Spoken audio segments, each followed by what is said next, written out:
me, peeps. It's Rachel here from the Yodaku Review. How's it going? It's not going to be a box review today, it will be a Funko review. And have I got a stash? It's been a while since I've done one because I've been waiting on a few from Ruben, and I went to Toys R Us the other day, found a couple, and a few here and there from other various sites. So as always, I will spin the camera around, put them on the Wheel of Destiny for you to see. So stick around. Okay guys, so first up on the Funko side of things, this is number 166 from the Fallout 4 series, and this is the Exo 1 Power Armor. I haven't actually come across this yet in the game, as it's been a while since I've played Fallout 4, and yeah, I need to get back into it, but Fallout 4 is one of those games where you need an entire day just to do about 2 side quests. So as you can see, it's got nice rusting effects on it, and it's got the really badass gun. The tip of the gun is a little bit bent back, but yeah, it's a bit of rustiness, but with a bit of tweaking I'm sure I can fix it.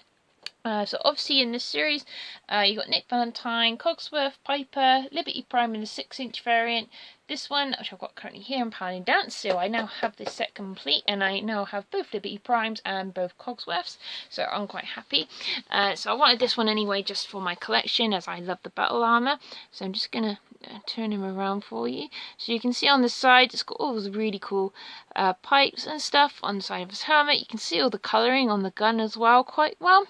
And yeah, I'm just going to turn around this side, so again you can see the armour, and I'll just turn him around on the back, so you can see all the gears. So it's pretty similar to the standard Brotherhood of Steel armour, and yeah, all the rusting and that, it really gives a nice cool effect to it. So yeah, I need to come across this armour in the game soon so I can play it, but when I ever look at the mask, it always gives me a Predator vibe, you know, because of the sort of the mouth part and the eyes. It always reminds me of Predator for some reason. So that is 166, so on to the next pop. Okay, so sticking with the gaming side of things, this is number 106 from the Five Nights at Freddy series, and this is Freddy, or just standard Freddy. Obviously I'm collecting the Five Nights at Freddy series, but I'm just purely sticking with the first gen rather than all the Nightmare versions of everything, as I prefer the Gen 1 game as always the best. So yeah, this is just standard Freddy with his lovely top hat and microphone, and I picked this up in Toys R Us yesterday because they had them, they only had a couple left, so I thought I'd grab them. So in this series you have Freddy, Bonnie, Chica, Foxy, which I already have in the glow in the dark variant, Springtrap, and Nightmare Freddy. So I'm just going to stick with the standard characters. So I just really want Chica and I said first gen, but Springtrap's pretty cool as a pop anyway, and there are a few variants of him. So yeah, he does look actually a lot better out of the box than he does inside it, because you can see the details a lot more, like all the joints and everything. So yeah, I do really like this pop, and I just love all the joints of everything on his ears and everything, and it's one of those pops where it's still kind of creepy but cute at the same time, and I think that's why I like it. It's just that thing. I only got into Five Nights at Freddy's. I haven't actually played the game, but I mainly got into it through watching Markiplier playthroughs. So yeah, like I said in my last review, I think the biggest time I got the main jump scare was when Foxy first came on and I woke my parents up. But I've still been watching them and various other games that they've spawned from this franchise. So anyway, on to the next pop.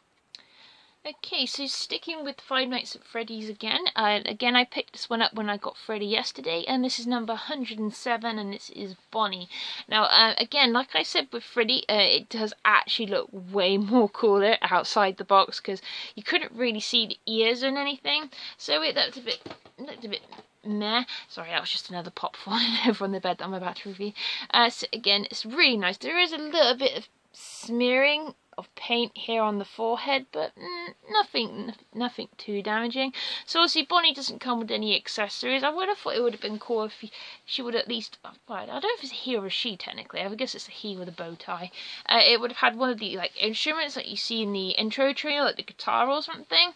It would have just giving it something, obviously, for Freddy holding the microphone. So, sorry if you can see my hand at the bottom of the screen if it's distracting. So as you can see all the creepy teeth and everything, and again, similar sort of to the body of like Freddy is, you can see all the joints on the back, so obviously it's just the tail, so it's very similar style body of mold. So yeah, I do really like this pop. So he's going to go with Freddy, and then hopefully I can track Chica down. So let's see what else we got. Okay, so we're going on to the anime side of things now, guys. Now, I reviewed the Death Note pops before in my last video, but this one I just got from Ruben about a week or so ago, and this is the Hot Topic exclusive pop, and this is Al with Cake. And yeah, obviously Al's in his standard normal kneeling pose as he always is in the anime, as he's always sat on the edge of a chair and either stuffing his face with sugary sweets and cake or putting tons and tons of sugar into his drinks.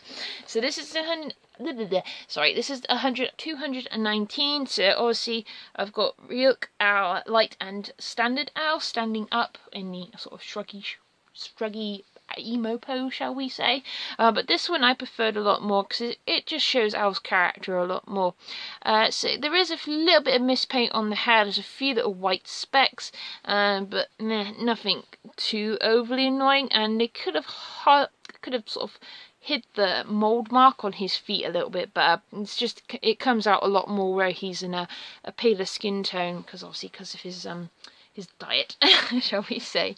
But other than that, I still really do love this Funko, and it will sit in pride of place on my anime shelf collection.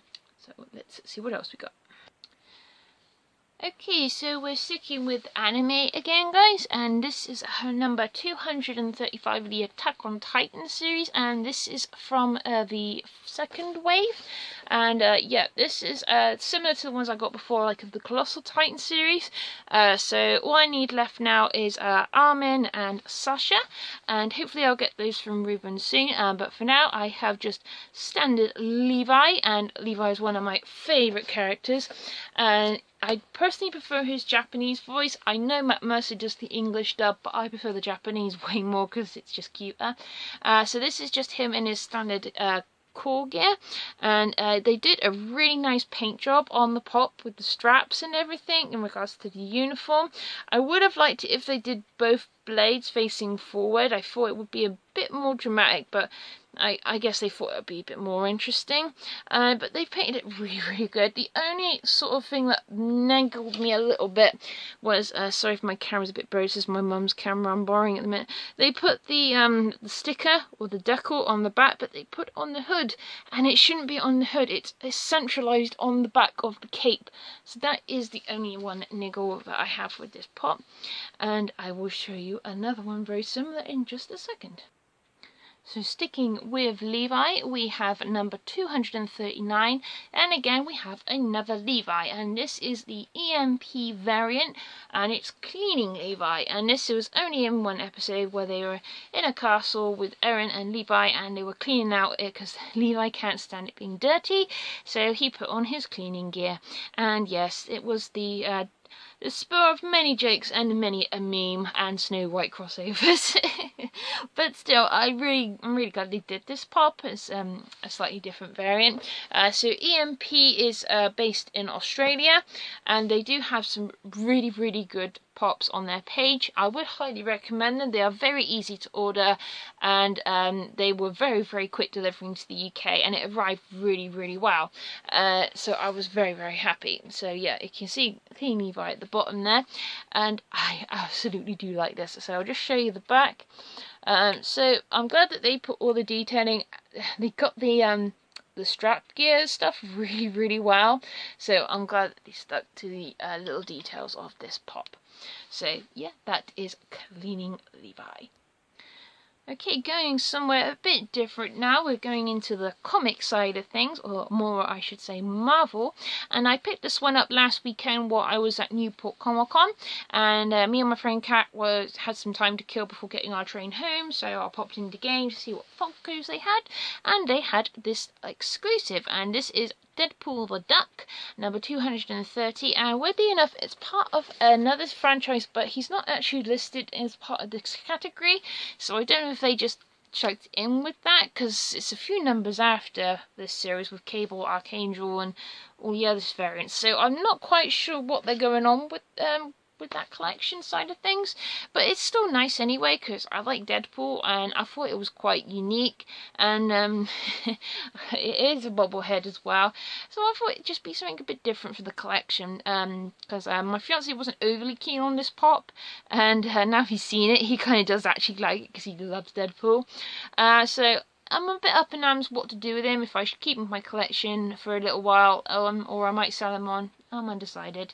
I thought while it was a chase and it was an exclusive, I thought I'd better sort of pick him up because he is quite popular at the moment. So that is Deadpool the Duck. And I'm just going to turn him around so you can see the back of him. So I'll see he's exactly the same as Deadpool, got his standard red uniform and his katana holders and everything. My only niggle is they did a little bit of a mess up job on the black paint and it's on his fingers just there.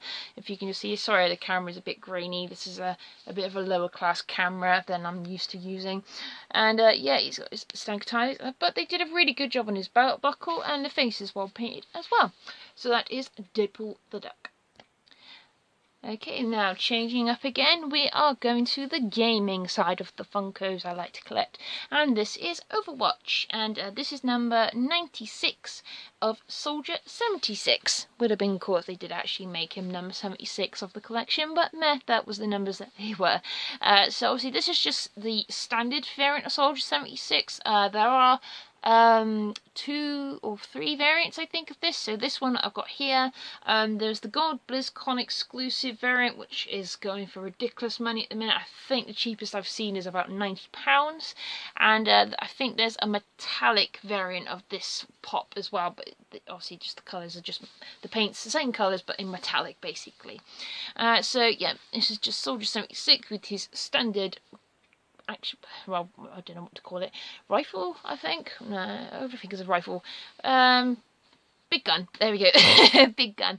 And yeah, this has got a really nice paint job on it. Obviously he's got really nice decor to stand out for his jacket, which I see loads of cosplayers wear. I did see a few Soldier 76 cosplayers when I went to Newport last weekend, because I saw the voice actresses for Theresa and Widowmaker, and yeah, there were quite a few in the queue when I was there, but unfortunately I didn't get any pictures.